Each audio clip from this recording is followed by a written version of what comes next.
Hi class. So as you can see, the topic for my choosing is how rising waters are threatening global airports. Now I wanted to originally discuss climate change and aviation as a whole, but decided that it was too broad of a category. Now that being said, I will briefly discuss some more about climate change at the end and how it's affecting aviation. But out of all the threats, the rising water levels seem to be of the most concern. So let's dive into the topic. I do want to mention that as an aviation student, this kind of popped into my mind when thinking about Japan's Kansai Airport. I will discuss Japan's airport throughout this presentation, but I remember just hearing bits and pieces of how the rising water levels are threatening airports being built on these, man-made islands. So it's definitely something that has caught my interest, and I wanted to do more research about. So moving on, I also wanted to incorporate some case studies into my presentation to enhance the information a little more. We should all remember Hurricane Sandy, at least through the pictures in the news. However, I personally didn't realize that Sandy was a wake-up call for the aviation industry, especially in terms of the threats of climate change consequences. Hurricane Sandy happened October 29, 2012, and it affected major U.S. airports, especially the New York hubs of LaGuardia, JFK, and Newark. Some statistics that I found: 100 million gallons of water flooded the runway and facilities at LaGuardia, which caused the airport to be shut down for 3 days total.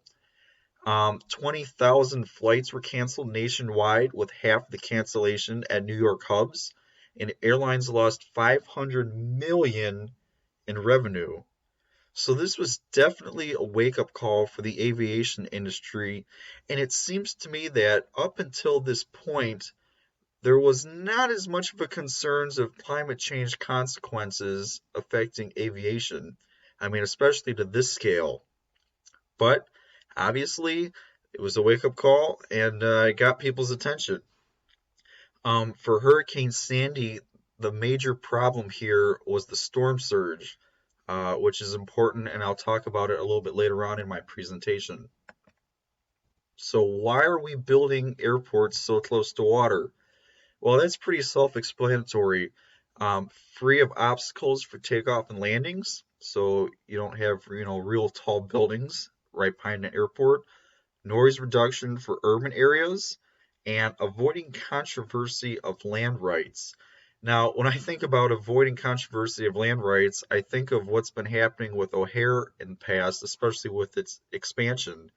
Thinking about the city of Bensonville and all those people who used to live in the southwest corner of O'Hare when they wanted to demolish their houses to expand the airport. A lot of protest and a lot of controversy there. So that's definitely an important factor when thinking about trying to build airports by water. Moving on, there are a staggering number of threatened airports for this issue.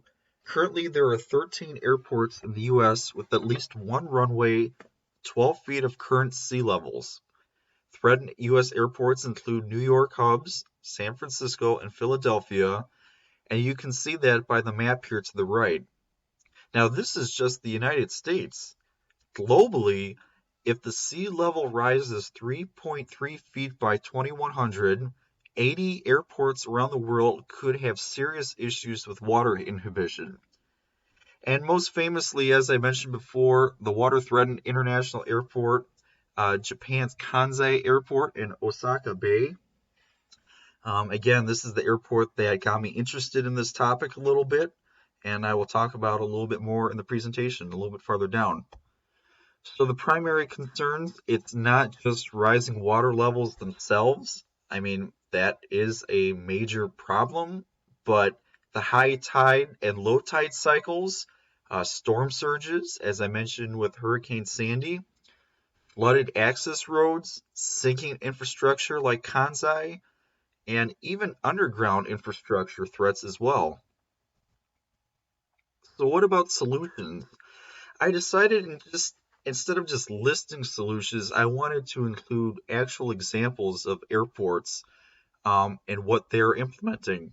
So, for instance, St. Paul, Minnesota, even though this airport is not on a coast per se, it was built right next to the Mississippi River. They decided to implement the solution of a portable flood wall. LaGuardia Airport, also a flood wall, rain pumps, door shields, and improved drainage. I want to talk about the door shields here. They created those to protect their underground electrical equipment. So if there was a flood or a threat of the flood, they could close these doors with sealed shields, preventing the water from coming in. At Boston Logan Airport, they actually decided to raise their electrical equipment so water wouldn't interfere with them. And one thing to mention as I researched this topic, you can only build walls so high. So even though it seems that walls are the number one solution to combat this problem, if you're not careful in your designing, walls could actually become an obstacle and defeat the purpose of building, an airport by water. So you got to be careful with building a wall too high because that could affect takeoff and landings.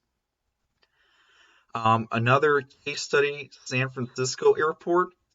San Francisco approved a $587 million project to raise the airport seawall from 3 feet to 8 feet.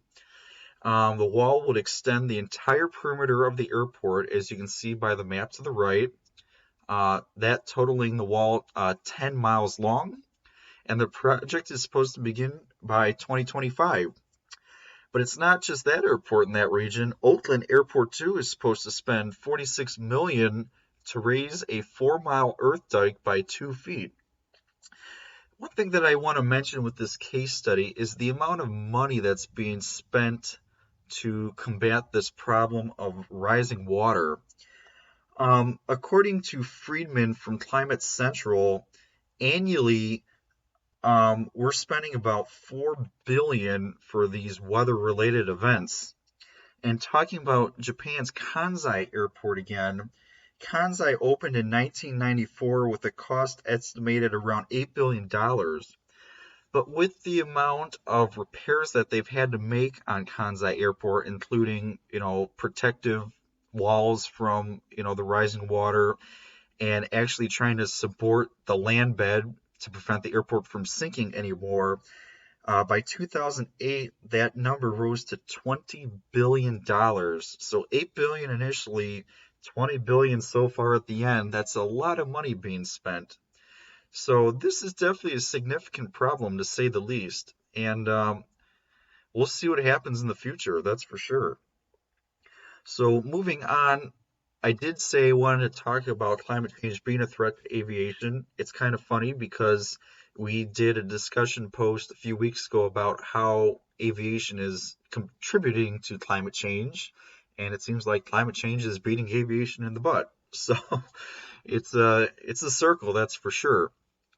Water is only one of the many concerns facing the industry. Other concerns are extreme heat, increase in turbulence, and increase in extreme weather. One thing that definitely caught my mind when doing the initial research is the topic of extreme heat.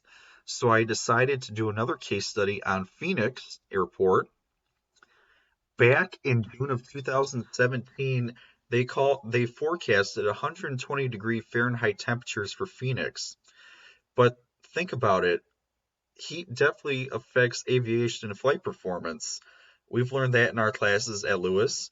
The Bombardier CRJ aircraft, which there were some at Phoenix, has an operating temp of 118 degrees Fahrenheit.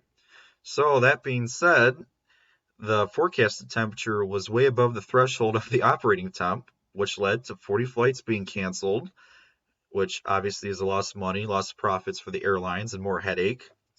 The major concern was thin air, too short of runway length, and more power to take off.